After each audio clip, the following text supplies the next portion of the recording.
Buenos días, buenas tardes o buenas noches. Recuerdo la hora que estén observando la clase de hoy. Hoy día vamos a hablar acerca de las invasiones bárbaras. Cómo las invasiones bárbaras van a afectar a otros pueblos, a otros reinos. Y la importancia de la cultura de estos pueblos bárbaros para Europa y para el mundo. Muy bien. Hay que entender que una invasión es el ingreso violento de un pueblo utilizando la fuerza, no consultando. Estas invasiones bárbaras en muchos casos van a resultar ser violentas. Vamos a hablar del ejemplo de Roma. ¿Qué pasa con Roma? A ver, recuerden de las clases pasadas. Roma era un imperio muy grande, pero no tenía muy bien resguardadas todas sus fronteras. Habían partes de sus fronteras que estaban sin guardia, sin protección, sin resguardo.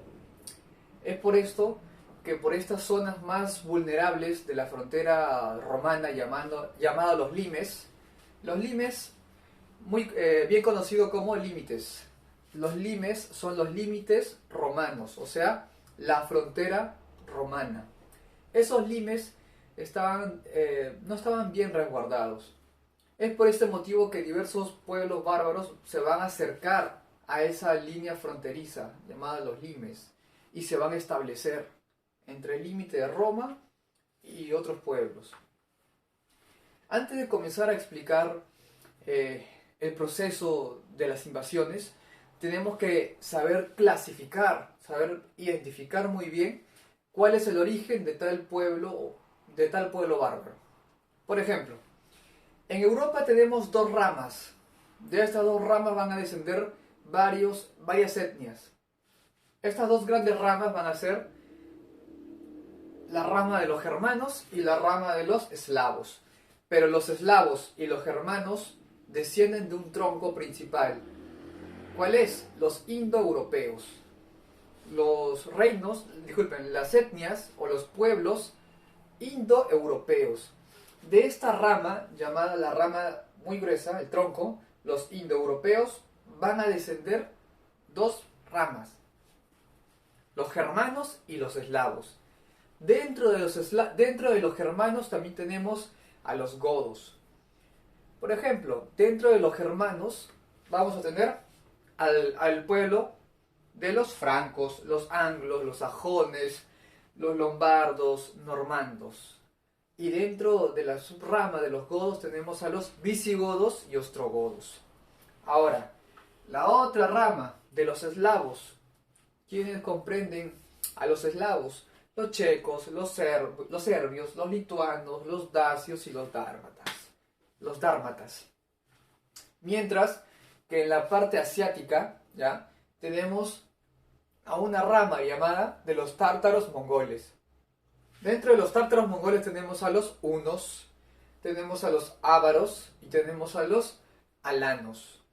Profesor, ¿qué nombres tan extraños? Sí, cada nombre extraño que ustedes pueden apreciar en toda esta parte corresponde a diversos grupos étnicos, a diversos pueblos con costumbres distintas.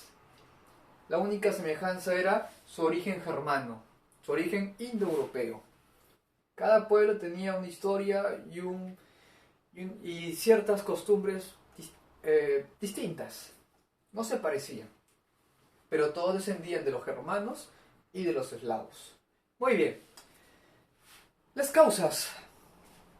¿Cuáles fueron los posibles motivos de por qué los bárbaros se vieron obligados a buscar nuevos lugares? Claro, hay una explicación de por qué se dan las invasiones o las oleadas de bárbaros. Primera explicación, primera causa de por qué se dan las invasiones bárbaras. Primera causa. ¿Qué pasa? Los germanos se habían instalado, como había explicado al inicio, en los limes. El lime es la línea fronteriza, en este caso de Roma. Estos bárbaros, llamados los germanos, la rama de los germanos, estaban viviendo a unos metros de esa línea que separa Roma de otro pueblo, llamado los limes.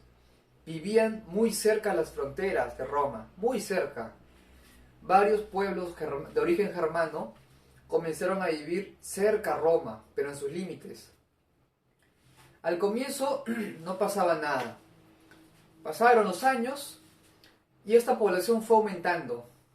Al aumentar necesitaba más tierras y tierras fértiles. Es así como poco a poco esta población de origen germano va a ingresar a Roma, o sea, al límite fronterizo de Roma, va a ingresar. Los romanos, con el tiempo, van a ver que es conveniente tener a estos bárbaros de aliados, en vez de tenerlo como enemigo. Para los romanos era algo más sensato tenerlos como aliados que como enemigos. Es por eso que los romanos permiten que los germanos ingresen un poco más al territorio de Roma. No van a ingresar, claro, a la ciudad, no. Van a ingresar al territorio romano, pero cerca de los límites. ¿Ya? Pero eso a la vez va a generar graves problemas para Roma. ¿Por qué? Porque al permitir que los germanos ingresen a Roma, va a llegar un momento que los germanos se van a sentir dueños de ese lugar. Y como se van a sentir dueños, no van a respetar la autoridad del emperador, no van a respetar a Roma. Y como resultado, van a querer invadir Roma. No solo esa pequeña zona donde ellos viven, sino todo Roma. ¿Ok? Así que tiene mucho de positivo y de negativo. ¿Cuál sería lo positivo, profesor? Lo positivo puede ser que estos germanos que viven en Roma te pueden ayudar a luchar. Te pueden ayudar a luchar contra otro enemigo externo. Esa es la ventaja. Otra causa para que se den las oleadas bárbaras van a ser los hunos. Profesor, los hunos son de origen tártaro-mongol, son asiáticos. Claro, es un pueblo bárbaro asiático, pero no es cualquier pueblo. Es uno de los más grandes reinos muy poderosos, temidos por los asiáticos y por los europeos. Uno de sus reyes, el rey de los hunos, llamado Tila, era llamado el azote de Dios. Este nombre se gana porque este personaje, este rey, era autoritario, arrasaba con todo, quemaba, robaba, saqueaba, hacía de todo, causaba miedo a donde vaya. Resulta que los hunos, ¿ya? van a enfrentarse a los germanos, y los germanos van a tener que escaparse para no ser asesinados. Es así que los germanos van a buscar un lugar para refugiarse. ¿A quién van a tratar de pedir apoyo? A los romanos. Es por ese motivo que los germanos se ven empujados a vivir cerca de los límites de Roma. Su motivo más. Otra causa de las oleadas bárbaras van a ser los cambios climáticos que ocurrían en Germania y el aumento de la población. Como les digo, mientras más niños nazcan, la necesidad de alimentación es mayor. Las tierras de cultivo van a quedar muy reducidas, muy cortas para la alta demanda de comida. La agricultura va a llegar un momento que las tierras ya no van a dar para más y van a necesitar tierras fértiles. Y esas tierras fértiles las van a encontrar aquí, con los romanos. Es por eso que este pueblo de origen germano va a buscar a Roma. ¿Okay? ¿Por qué? Porque Roma tiene tierras muy fértiles. Estos van a ser los motivos para que se den las invasiones bárbaras. El aumento demográfico, buscar un nuevo lugar para la agricultura y para su familia, van a ser perseguidos por los hunos, no les queda de otra que refugiarse en Roma, y esto va a hacer que Roma colapse. Roma va a terminar por decaer, me refiero a la Roma occidental, por las invasiones bárbaras y por las guerras internas o las guerras civiles que hay entre emperadores y opositores. Muy bien, vamos a ver cada pueblo bárbaro. No son los únicos, hay algunos más, pero son los más resaltantes, los que causaron más impacto en Europa y en el mundo. Reinos bárbaros. Tenemos al reino visigodo. Ya sabemos que parte de los germanos, es una rama de los germanos. El reino visigodo se ubica en lo que hoy conocemos como Portugal y España, o sea, en la famosa península ibérica. En la península ibérica se van a desarrollar los visigodos. ¿Qué hechos resaltantes ocurren en el periodo visigodo? En el reino visigodo. En el año 376, los visigodos van a pedir protección. Van a pedir protección. Que el emperador romano Valente los proteja. ¿De quiénes? Como expliqué, los proteja de un posible ataque de los hunos. Necesitaban apoyo, necesitaban resguardo los visigodos. Es por eso que van a Roma y solicitan al emperador romano Valente, así se llama, emperador Valente, que los proteja, que los cobije, que los tenga en Roma y que ellos iban a servir para él, que iban a trabajar. Pero, como les expliqué, si tú permites que en este caso estos pueblos bárbaros ingresen a tu territorio y no ejerces control y simplemente permites que entren sin control, esto va a generar un efecto negativo, porque los nuevos inquilinos, los nuevos habitantes bárbaros, al estar en tu territorio, en el territorio en este caso romano, van a estar tanto tiempo ahí que se van a acostumbrar, van a sentir que este lugar es como suyo y van a querer tenerlo por siempre. Es ahí donde se van a enfrentar los dueños originarios con los otros pueblos y va a haber un problema mayor. Exacto. Los visigodos se van a rebelar contra Valente, que en un primer momento le va a dar permiso para que puedan vivir en Roma y estar bajo su protección. Estos mismos visigodos se rebelan contra Valente y se van a enfrentar en una batalla, la batalla de Adrianópolis. En la batalla de Adrianópolis se enfrentan los visigodos contra los romanos, dirigidos por Valente, el emperador de Roma. Valente va a fallecer luchando. En el campo de batalla fallece Valente. ¿Quiénes los asesinaron? Los visigodos. Los visigodos que en un principio recibieron el apoyo de Valente para que puedan vivir en Roma. ¿Ok? Luego, Teodosio I firma la paz con los godos. Teodosio I, que era el emperador de Roma, va a terminar por firmar esta paz. No le quedaba de otra. Principales reyes visigodos. Tenemos a Alarico. ¿Qué importante hizo? Va a saquear Roma en el año 410. Tenemos al siguiente rey, Ataulfo. Llegó a Hispania, lo que se conoce como España. Tenemos a Recaredo. Se va a convertir al catolicismo. A ver, nos preguntamos, ¿por qué Recaredo, rey visigodo, se convierte al cristianismo? Si él profesaba otra religión, con dioses naturales. ¿Cómo? ¿Por qué motivo? ¿Qué pasó por su mente para convertirse a la religión opuesta? Lo más sensato para un rey no es tanto su religión, sino es el impacto que va a causar que tú te conviertas a la religión de, no sé, tu enemigo para poder ganarte al pueblo. ¿Me entiendes? Si tú por medio de la religión te conviertes, o sea, engañando a la otra persona de que profesas tal religión, vas a ganarte el afecto, la estima del otro pueblo. Es por eso que con esta mentalidad se convierte el catolicismo. ¿Ok? Racesvinto, otro rey visigodo. Él va a tratar de realizar una unificación jurídica. No una unificación territorial, sino una unificación basada en leyes. Tenemos al último rey visigodo, llamado Don Rodrigo. Don Rodrigo, que es el último rey visigodo, se enfrenta a los musulmanes. ¿En qué batalla? En la batalla de Guadalete. En la batalla de Guadalete se enfrenta a Don Rodrigo. Pierde en la batalla de Guadalete. En esta batalla de Guadalete acabó con el último reinado visigodo. Su último rey fue derrotado. Tenemos a otro reino bárbaro.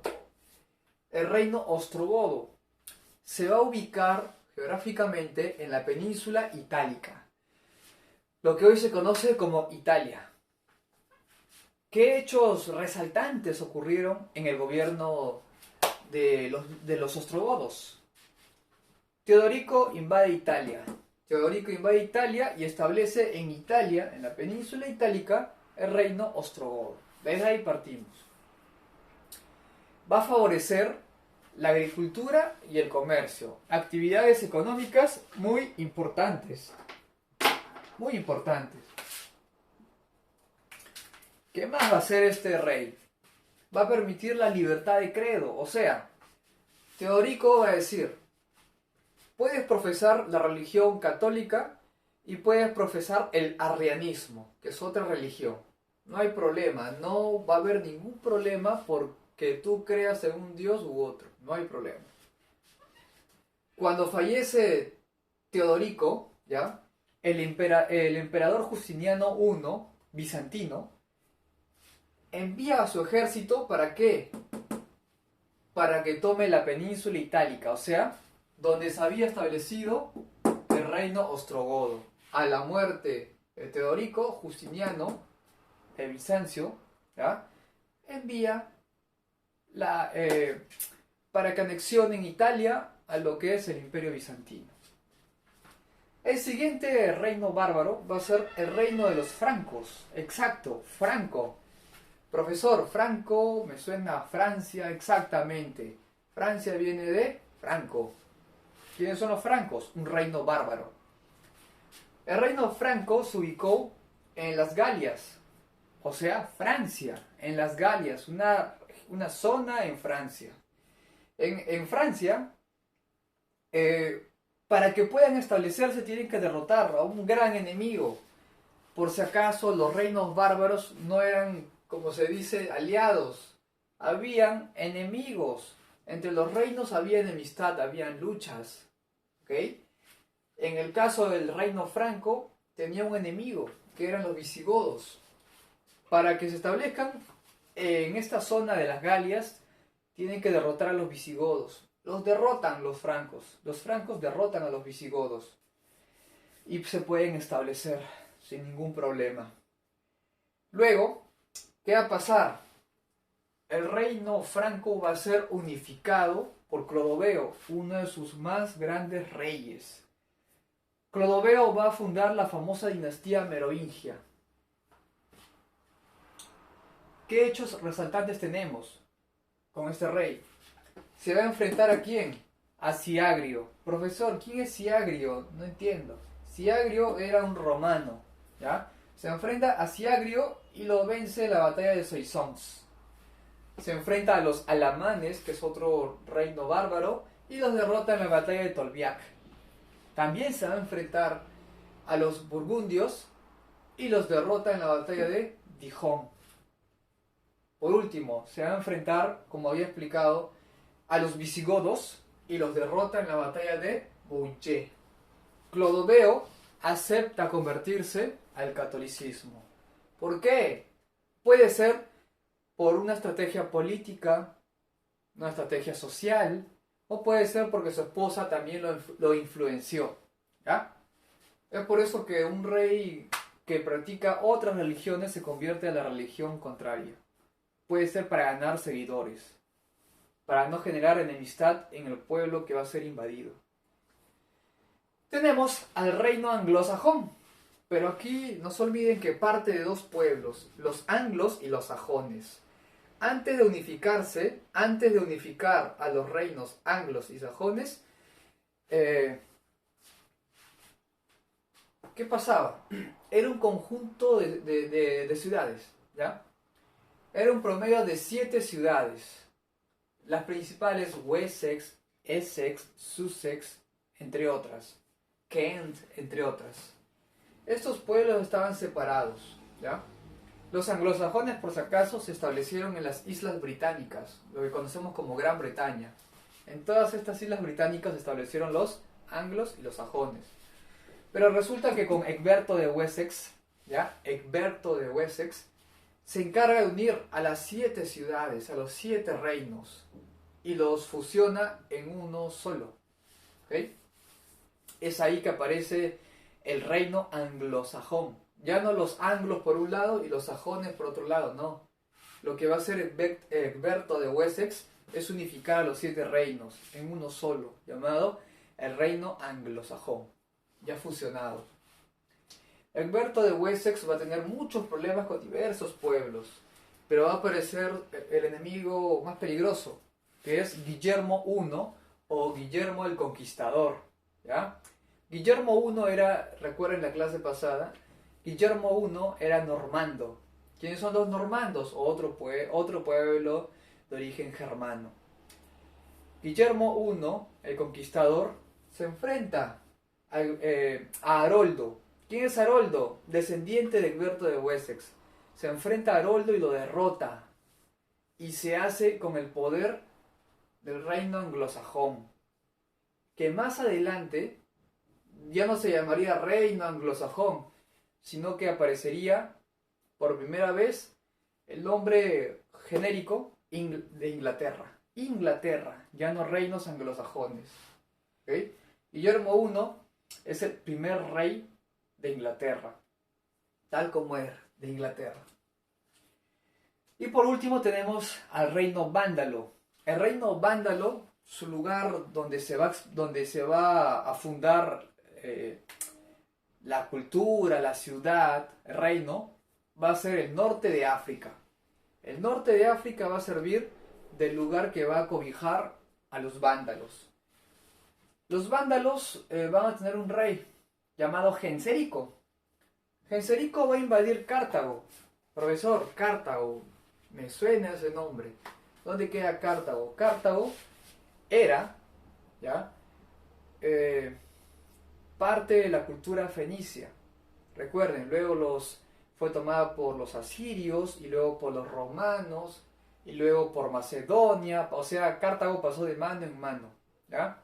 Hasta que finalmente llegó a manos de los vándalos. Y los vándalos van a tomar Cartago y van a utilizarlo como un lugar estratégico para el comercio. Porque no se olviden que Cartago está en pleno límite con el mar Mediterráneo. Así que si tú controlas Cartago, controlas el comercio. Porque Cartago limita con el mar Mediterráneo. Así que los vándalos sacaron provecho de la ubicación geográfica de Cartago, porque se encuentra en pleno mar Mediterráneo. Pero Genserico va a fallecer. Al fallecer este rey Genserico, va a ser invadido el reino vándalo por los bizantinos. Los bizantinos van a invadir el reino vándalo. Bueno, eso sería todo por la clase de hoy. Espero que haya sido muy claro. Bueno,